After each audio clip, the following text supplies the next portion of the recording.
Hello everyone, আসসালামু আলাইকুম। Welcome to Nasima's kitchen. আজকে আপনাদের সাথে শেয়ার করছি রুই মাছ ভর্তার রেসিপি। এজন্য প্রথমেই একটা বাটিতে কয়েক টুকরো রুই মাছ নিয়ে নিচ্ছি। এরপর নিয়ে নিচ্ছি 2টি আলু। আলুগুলো আমি একটু মোটা করে কেটেছি। এরপর নিয়ে নিচ্ছি টমেটো কুচি। এখানে আমি একটা টমেটো ইউজ করেছি। এবার দিয়ে দিচ্ছি স্বাদ মতো লবণ, 1 টিস্পুন হলুদের গুঁড়ো এবং 1 টিস্পুন মরিচের গুঁড়ো। এরপর সব কিছু একসঙ্গে মেখে নিচ্ছি। মাখানো হয়ে গেলে চুলায় একটা প্যান বসিয়ে মাস্টার্ড অয়েল গরম করে নিচ্ছি। এরপর মেখে রাখা মাছ এবং আলুগুলো দিয়ে দিচ্ছি।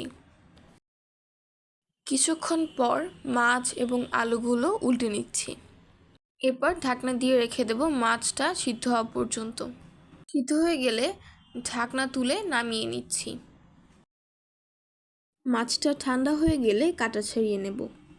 এরপর ওই একই তেলের ভিতর দিয়ে দিচ্ছি আগে থেকে মাখিয়ে রাখা টমেটো কুচি। এরপর নেড়ে চেড়ে হালকা ভেজে নেব।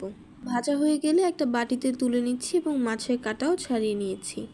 এরপর ওই প্যানের ভিতর দিয়ে দিচ্ছি রসুন কুচি, পেঁয়াজ কুচি, শুকনো মরিচ এবং কাঁচামরিচ।